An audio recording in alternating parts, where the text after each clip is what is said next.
حضرت مولا علی شیر خدا کرم اللہ تعالی وجہ الکریم بیمار ہو گئے، علالت بہت زیادہ تھی اور اس کی وجہ سے نکاہت ہو گئی، کمزوری ہو گئی۔ اٹھ کے کھڑے ہوتے تھے تو بظاہر جسم راشا تھا، کامتا تھا۔ ایک صحابی تیمارداری کے لیے حاضر ہوئے اور جناب مولا کائنات کو دیکھ کر کہنے لگے، میرے بھائی علی آپ تو بڑے کمزور ہو گئے، تو مجھے تو خدشہ ہے کہ اسی علالت میں کہیں رب کی بارگاہ میں آپ کی حاضری نہ ہو جائے۔ تو مولا علی شیر خدا نے پتہ کیا فرمایا؟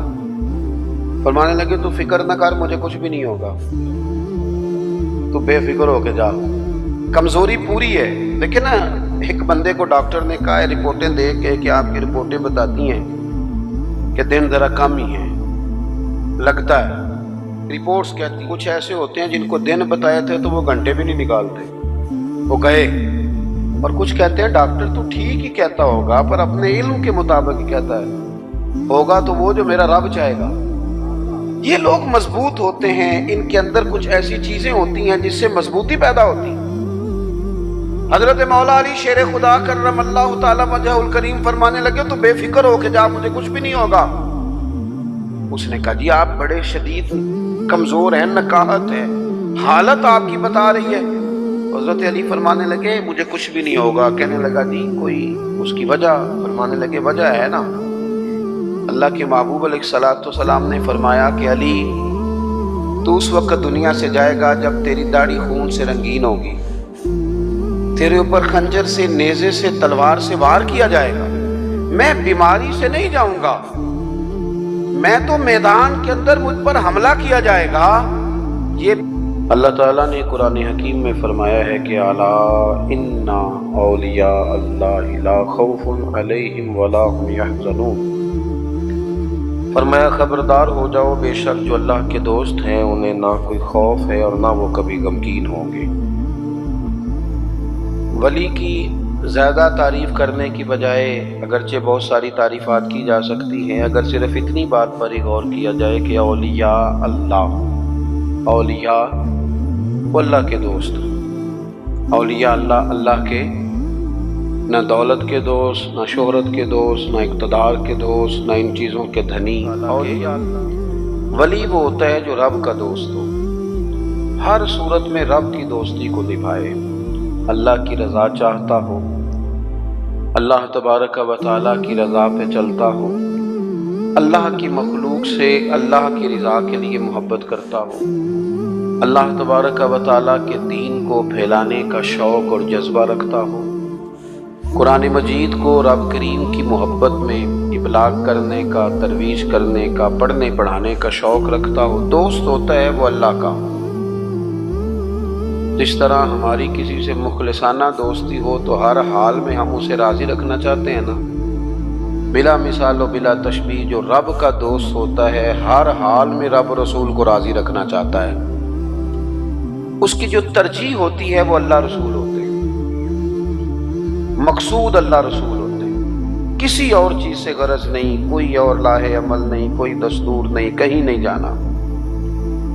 یبتغون فضلا من اللہ ورضوانا، وہ ڈھونڈتے ہیں اللہ کا فضل اور اس کی رضا، تلاش کرتے ہیں، یہ شان ہے اللہ والوں کی۔ اولیاء اللہ، کون اولیاء اللہ؟ ہمارے ہاں لوگوں نے کچھ نے تو سادگی کی وجہ سے اور کچھ نے اللہ ماشاءاللہ بڑی عیاری کے ساتھ اپنا آپ ثابت کرنے کے لیے اور بنانے کے لیے اللہ ماشاءاللہ کچھ ایسی کہانیوں کا سہارا لیا، کچھ ایسی چیزیں اوڑھ کے آ گئے۔ انہوں نے کہا شریعت کیا ہوتی ہے، معاذ اللہ، مولوی کو کیا پتا، میرے پاس معرفت کی باتیں ہیں۔ انہوں نے لوگوں کو طرح طرح سے پریشان کیا۔ اللہ تعالیٰ نے خود بتایا ولی کون ہوتا ہے، کسی ادھر ادھر سے تشریح لینے کی ضرورت نہیں۔ ہمارے ہاں لوگ سمجھتے ہیں جو ذرا انوکھی سی بات کرے نا، جو ذرا تھوڑا ہٹ کے بولے نا، او خو، جو گہری بات کرے نا، او خدا کے بندو، دنیا میں سب سے زیادہ معرفت والی باتیں نبی کریم علیہ السلام نے کی ہیں، پر اتنی سادہ کی ہیں کہ ہر بندے کی سمجھ میں فوراً ہی آ جایا کرتی تھی۔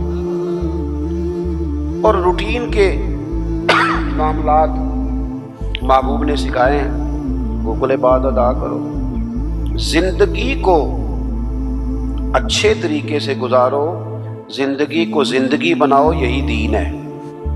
لیکن لوگوں نے کچھ کہانیوں کا سہارا لے کر، کچھ طرح طرح کی باتیں بنا کر لوگوں کو پریشان کیا۔ خود اللہ تعالیٰ نے قرآن مجید میں بتایا ولی کون ہوتا ہے۔ ایک تو فرمایا الذین آمنوا، یہ وہ لوگ ہیں جو ایمان لائے، وکانوا یتقون، اور دوسرا انہوں نے تقوی اختیار کیا۔ دو صفات قرآن نے ولی کی بیان کی۔ ایک تو اس کا ایمان کامل ہوتا ہے، وہ کچی پکی باتیں نہیں کرتا، وہ ڈبل مائنڈڈ نہیں ہوتا، کر لوں نہ کروں، چلوں کہ نہ چلوں، ٹھیک رہوں گا کہ نہیں رہوں گا، آپ ایسے کیا کہتے ہیں، یہ کر لوں، یہ کچی پکی باتیں۔ رب کے بندے کی شان یہ ہے کہ اس کا ہر وقت اپنے رب پر بھروسہ مضبوط۔ ہمیں پتہ کیا کیا گیا ہے، ہمیں کمزور کر دیا گیا ہے، ہم ڈبل مائنڈڈ لوگ ہیں۔ ہمارے ہاں ڈھیر سارے لوگ ایسے ہیں جو مرید ہو کر بھی مرید نہیں، جو شاگرد ہو کر بھی شاگرد نہیں، جو کسی فیلڈ میں ہو کر بھی اس فیلڈ میں موجود، جو کسی ایک شعبے کو اختیار کر کے بھی اس شعبے پر پورے نہیں، کچی پکی باتیں کر لوں نہ کروں۔ اور یہ نوجوان نسل میں زیادہ مسئلہ ہے۔ ایمان کہتے ہی اس چیز کو ہیں جو پوری طرح راسخ ہو جائے، جو دل تک اتر جائے۔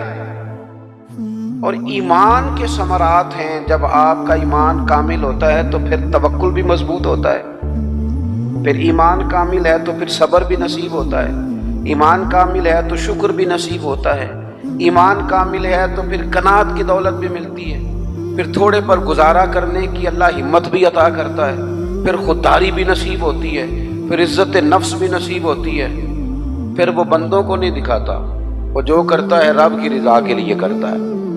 پکی بات، ایمان کی پکی بات، مضبوط۔ حضور علیہ السلام نے حضرت عارصہ سے پوچھا تھا آج صبح کیسے کی؟ عرض کی حضور اس حال میں کی ہے کہ میں پکا مومن ہوں۔ تو محبوب نے فرمایا تمہارے ایمان کی دلیل؟ عرض کی حضور جنتیوں کو جنت میں جاتا دیکھ رہا ہوں اور دوزخیوں کے فیصلے ہو رہے ہیں، یعنی یہاں سے لے کر جنت میں جانے تک ہر چیز پر میرا ایمان پکا ہے، مضبوط افکار ہوں، پکی کر لے۔ کو ضروری نہیں بندہ جیت ہی جائے، ضروری نہیں۔ بدر میں اللہ تعالیٰ نے مسلمانوں کو کامیابی دی تھی، احد میں ذرا تھوڑی مسلمانوں کو وقتی طور پر پیچھے ہٹنا پڑا تھا۔ اللہ کو ضروری ہے کہ ہر موقع پر انسان جیت ہی جائے، لیکن اس کا عزم پکا ہونا چاہیے، اس کا نظریہ پکا ہونا چاہیے۔ الذین آمنوا، پکی بات کرتے ہیں، پکی بات کرتے ہیں صاحب ایمان۔ حضرت مولا علی شیر خدا کرم اللہ تعالی وجہہ الکریم بیمار ہو گئے، علالت بہت زیادہ تھی اور اس کی وجہ سے نکاہت ہو گئی، کمزوری ہو گئی۔ اٹھ کے کھڑے ہوتے تھے تو بظاہر جسم پہ راشا تھا، کامتا تھا وجود۔ ایک صحابی تیمارداری کے لیے حاضر ہوئے اور جناب مولا کائنات کو دیکھ کر کہنے لگے میرے بھائی علی آپ تو بڑے کمزور ہو گئے ہیں، تو مجھے تو خدشہ ہے کہ اسی علالت میں کہیں رب کی بارگاہ میں آپ کی حاضری نہ ہو جائے۔ تو مولا علی شیر خدا نے پتہ کیا فرمایا؟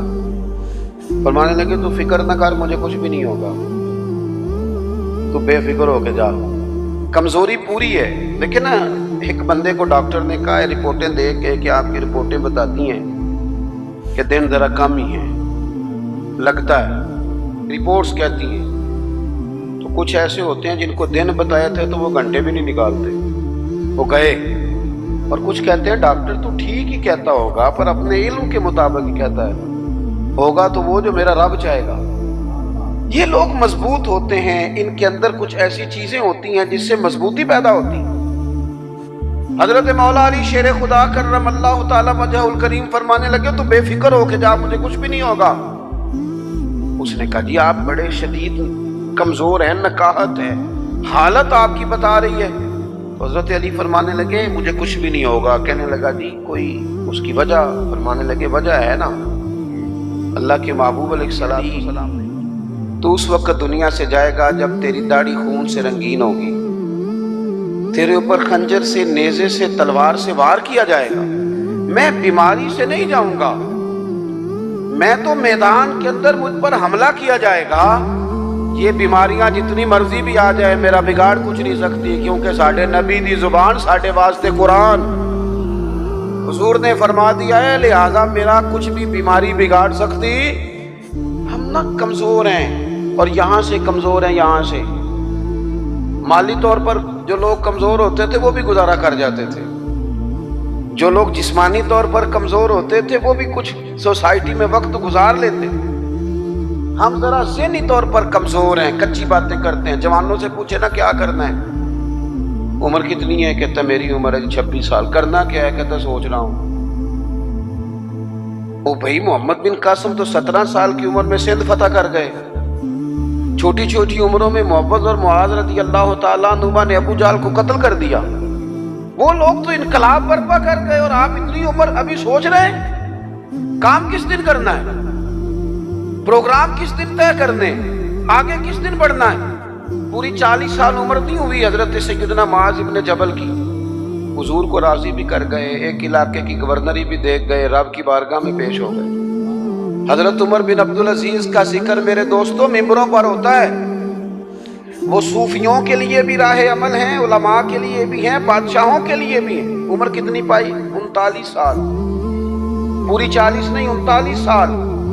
ہماری تو وہ کچی پکی باتیں، کوئی عزم نہیں، کوئی پروگرام نہیں ہے، وہی تیرے زمانے کا امام برحق جو تجھے حاضر و موجود سے بیزار کرے اور موت کی شکل میں دکھلا کے تجھے جلوہ یار زندگی تیرے لیے اور بھی دشوار کرے، وہ ہے کہ تیرا جینا مشکل کر دے، تجھے کام پہ لگا دے، تو نکلے تو صبح و شام پلٹنا جھپٹنا، جھپٹ کر پلٹنا، لہو گرم رکھنے کا ہے ایک بہانہ۔ لیکن جن لوگوں نے ساری زندگی طے ہی نہیں کیا کہ اصل میں ہم ہیں کیا، ہم نے جانا کدھر ہے، کرنا کیا ہے، کوئی مقصد حیات تو ہو، تو اللہ کے بندے کامل یقین والے۔ نبی پاک صلی اللہ تعالیٰ علیہ وآلہ وسلم نے نا اپنی امت کو یقین کی دولت عطا کی ہے۔ کس طرح عطا کی ہے؟ بالکل سامنے آ گئے تھے کفار مکہ، غار ثور کے بالکل سامنے۔ جن لوگوں نے، اب تو ماشاءاللہ ڈھیر سارے لوگوں نے غار ثور کی زیارت کر لی ہے نا جی، ماشاءاللہ ایسے ایسے تو کریں، تھوڑا تھوڑا کی ہے نا، جنہوں نے زیارت وہ کریں، کی ہے نا جی ماشاءاللہ۔ اور جو کار آتا ہے وہ آ کے پھر اللہ خیر کرے اپنی شان بھی بڑی سناتا ہے کہ میں جی ماشاءاللہ چلا گیا تھا۔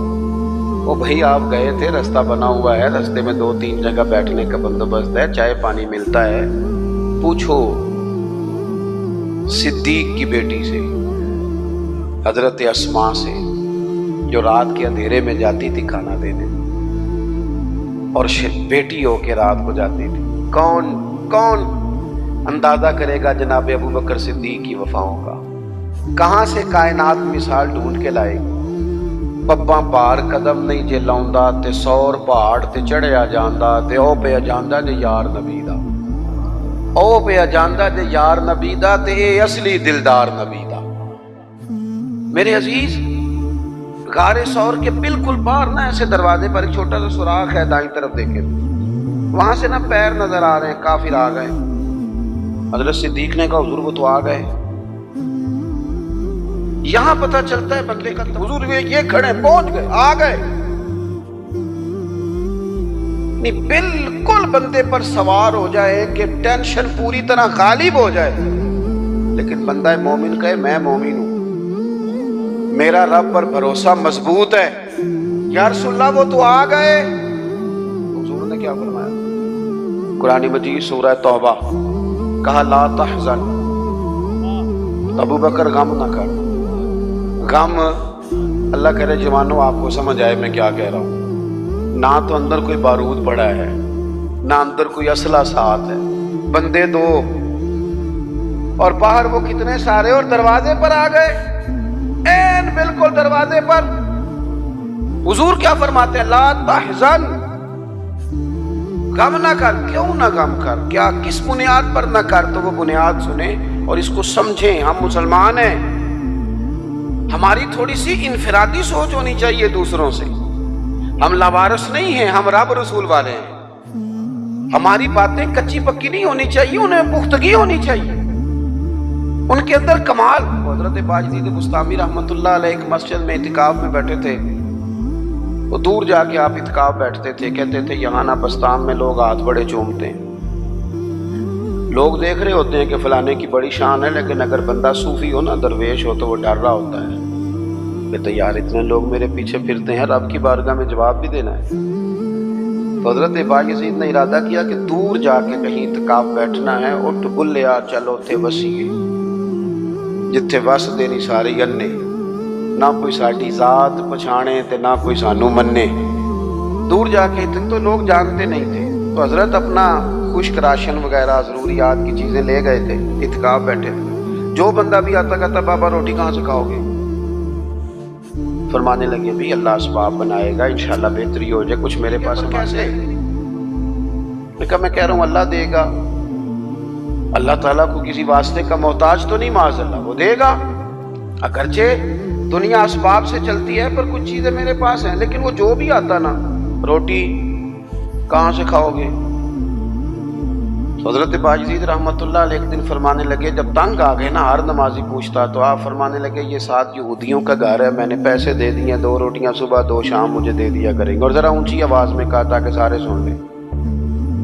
وہ لوگوں نے پوچھنا چھوڑ دیا. سر شام حضرت باجدید نے سارے نمازی بٹھا لیے, کہنے لگے سنو یار, جب میں تمہیں کہتا تھا نا رب دے گا, تم پوچھتے تھے کیسے, اور جب میں نے کہا کہ ان کے گھر سے آ جائیں گی تم چپ کر گئے ہو. آؤ نا دوبارہ سے سوچیں کہ ہمارا یقین کامل کدھر ہے. آؤ نا دیکھیں کہ وہ توکل کدھر ہے. اقبال کہنے لگے سن اے تہذیب حاضر کے گرفتار, غلامی سے بدتر ہے تیری بے یقینی. یہ جو تو کچی پکی باتیں کرتا تو غلاموں سے بھی بدتر زندگی گزارنا. پکی بات ہو, مضبوط اعصاب ہو, مضبوط بات ہو, اس میں جھول نہ ہو, اس میں کمی نہ ہو, اس کے اندر کوئی ایسا انداز فکر نہ ہو, انسان مضبوط افکار کے ساتھ آگے چلے تو پھر وہ یقین کامل کی دولت کی طرف بڑھتا ہے, پھر اسے مضبوطی نصیب ہوتی ہے. لیکن ہمارے ہاں یہ ہوتا ہے کہ بہت کمزور لوگوں کی باتیں ہیں, بڑی کچی باتیں ہیں. نبی کریم صلی اللہ تعالی علیہ وسلم فرما رہے ہیں غار ثور میں, آپ کی توجہ ہے میری بات پر, سامنے کھڑے ہیں قریش مکہ, اور حضور کیا کہتے ہیں, لا تحزن, غم نہ کر. حضور کوئی سبب بھی تو ظاہری ہونا چاہیے نا کسی چیز کا, لیکن کریم نے کہا لا تحزن, ابو بکر غم نہ کر. کیوں نہ کر؟ ان اللہ معنا, اس لیے نہ کر کہ بے شک جن کے ساتھ رب ہو وہ دنیا داری کے معاملات میں کبھی غمگین, جن کے ساتھ رب ہو. لیکن ہم نا, وہ اکبر الہآبادی نے کہا تھا کہ مصیبت میں بھی اب یاد خدا ہم کو نہیں آتی. دعا منہ سے نہ نکلی, جیبوں سے عرضیاں ہی نکلی. ہم نا دفتروں کے چکر تو کاٹتے ہیں, مصلی نہیں بچھاتے. ہم سفارشیں تو ڈھونڈتے ہیں, دعائیں نہیں کرتے. ادھر ادھر سے اپنے تعلقات تو لڑاتے ہیں, لیکن اللہ کی رحمت کو نہیں مناتے.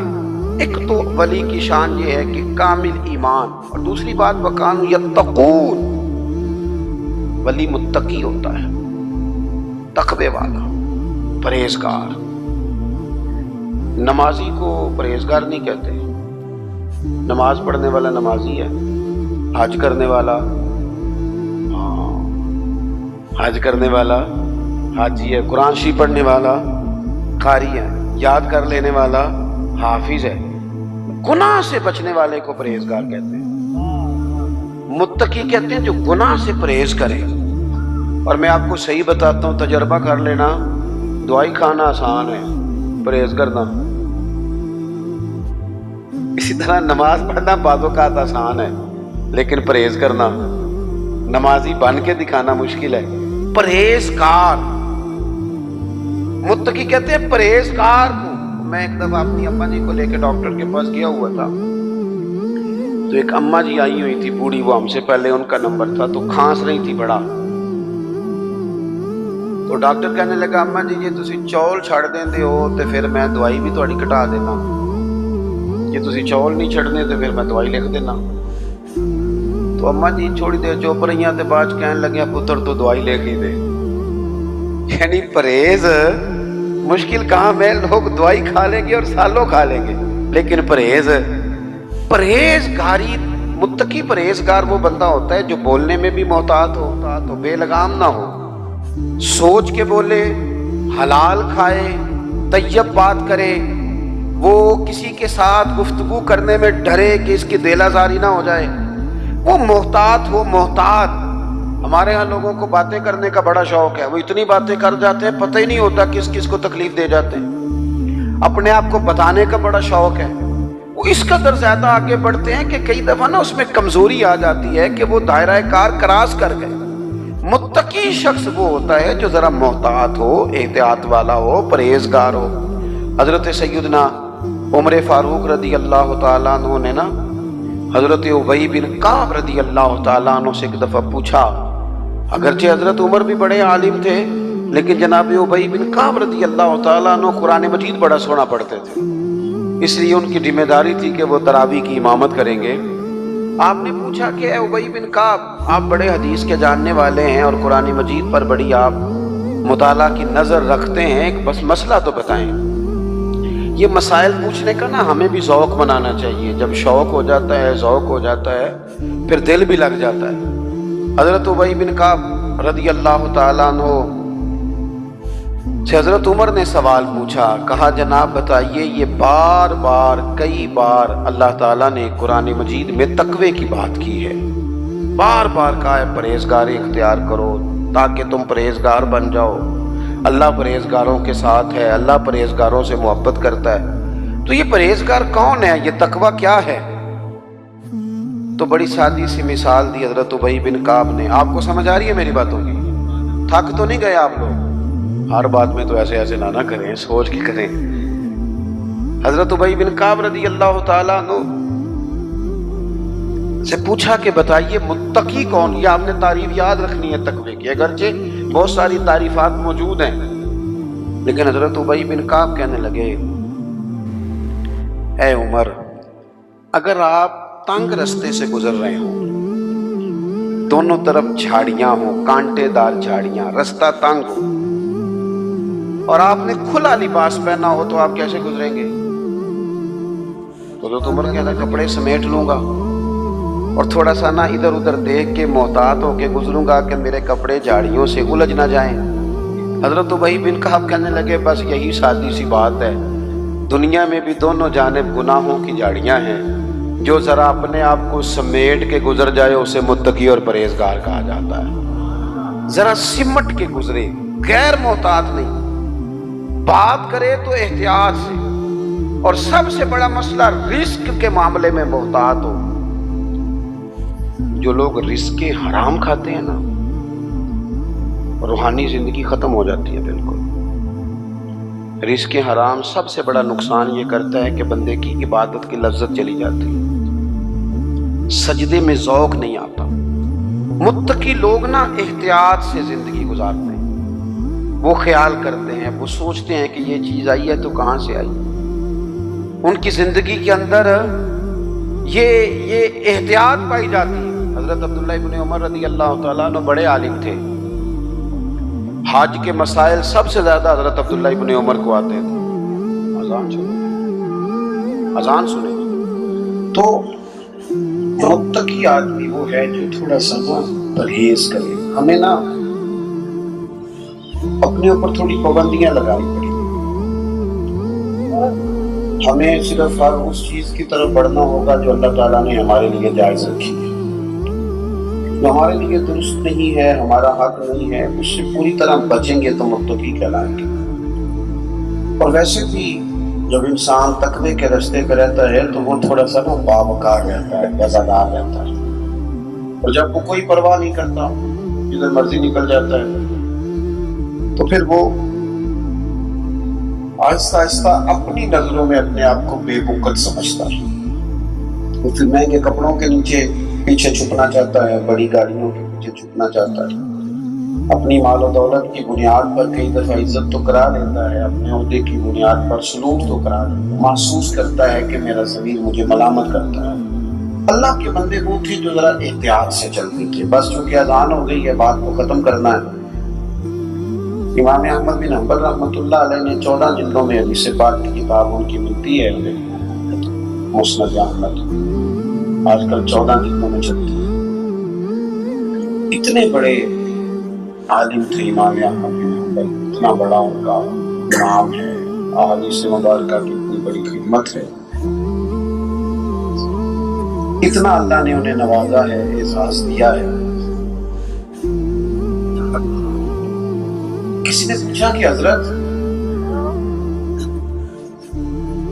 کبھی کسی کے سوال سے پریشان بھی ہوئے تھے؟ فرمانے لگے کہ دن نا ایک بوڑھی اماں آ گئی مسئلہ پوچھنے، پردے کے پیچھے اسے بٹھایا، اس نے سوال پوچھا، بس میں بات ختم کرنے لگا۔ مسئلہ پوچھا اس نے، کہنے لگی حضرت مسئلہ یہ پوچھنا تھا کہ میں نا غریب عورت ہوں، بیوہ ہوں، اولاد میری کوئی نہیں، تو میں کسی سے لینا پسند نہیں کرتی، میں محنت کر کے کماتی ہوں، چرخے پہ نا سوٹ بناتی ہوں، کئی دفعہ میرا دل کرتا ہے کہ چاند کی کافی زیادہ ہے روشنی چاند کی، تو میں چھت پہ چرخہ رکھ لیتی ہوں، سوٹ کاٹتی ہوں۔ مسئلہ یہ پوچھنا ہے کہ کچھ دنوں سے اس طرح کی روٹین ہے کہ میں رات کو چھت پہ ہوتی ہوں تو بادشاہ کا لشکر گزرتا ہے جو میلوں پر محیط ہوتا ہے، لمبا لشکر، ان کے پاس بڑی بڑی لالٹینیں روشنیاں ہوتی ہیں، تو وہ کچھ روشنی میرے چرخے پہ پڑ جاتی ہے۔ پوچھنا یہ تھا کہ اس روشنی میں کاتا ہوا سوٹ میرے لیے جائز ہے کہ ناجائز ہے؟ امام صاحب کہتے ہیں کہ میرا جسم کانپتا ہے، خود بخود آنسو نکل گئے۔ میں نے اس خاتون سے جھٹ پٹ پوچھا کہ تو کون ہے؟ میں نے آپ سے سوال پوچھا۔ میں نے کہا خدا نہ بہن بتاؤ تو صحیح۔ کہنے لگی ایک درویش ننگے پاؤں بغداد کی گلیوں میں چلتا ہے، اسے بشرافی کہتے ہیں، میں اس کی بہن ہوں۔ پوچھنا تھا آپ سے سوال کہ وہ پیسے میرے لیے درست ہیں کہ نہیں؟ حضرت امام احمد بن حنبل فرمانے لگے کوئی اور ہوتا تو شاید میں بات اور بتاتا، تم سے لوگ دین سیکھتے، تمہارے گھر سے لوگ خیر پاتے ہیں، تمہارے لیے درست ہے، تم گزر تھوڑا سا نا محتاط زندگی گزاری۔ ہمارے ملک کا سب سے بڑا مسئلہ یہ ہے کہ لوگ اپنا حق نہیں لیتے، سب کا حق لینا چاہتے ہیں۔ جو آپ کا اپنا حق ہے اس کو آپ ضرور لیں، شریعت منع نہیں کرتی، لیکن یہ کہ تھوڑے محتاط، اللہ کے بندے محتاط ہوتے تھے۔ خیر میں نے اپنے بزرگوں کو دیکھا، وہ بندہ نذرانہ لے کے آتا تھا تو پوچھتے تھے تو کیا کام کرتا ہے؟ اگر محسوس ہوتا غریب ہے تو اسے کہتے تو 1000 مجھے دے جائے گا تو پھر کیسے آگے کام چلے؟ تیرا دل نہیں توڑتا 100 دے جا، 900 واپس لے جا۔ تھوڑا محتاط ہو جائیں۔ ہم نہ جی خبر ہم بڑی رکھتے ہیں پر ساری دوسروں کی، حساب بڑا کرتے ہیں پر سارا دوسروں کا، سچ بھی بڑا ہی بولتے ہیں پر دوسروں کے آدمی، سمجھاتے بھی بڑا ہیں پر دوسروں کو۔ تھوڑا سا اپنے آپ کو سمجھائیں، تھوڑا اپنے حق میں سچ بولیں، جو ہیں صرف وہی بتائیں، تھوڑا سا اپنا حساب بھی کریں، تھوڑا اپنی معلومات بھی لیں۔ ڈھونڈتا پھرتا ہوں میں اقبال اپنے آپ ہی گویا مسافر، آپ ہی منزل ہونا۔ تھوڑا سا اپنے آپ پر توجہ دیں، جس چیز پر محنت ہو وہ چیز قیمتی ہو جاتی ہے، اپنے آپ پر تھوڑی محنت کریں۔ اللہ تعالیٰ مجھے اور آپ کو توفیق عمل دے، اور جن بزرگان دین کا عرص ہے اللہ ان کے درجات کو بلند فرمائے۔ آخر دعوانا اللہم صلی علی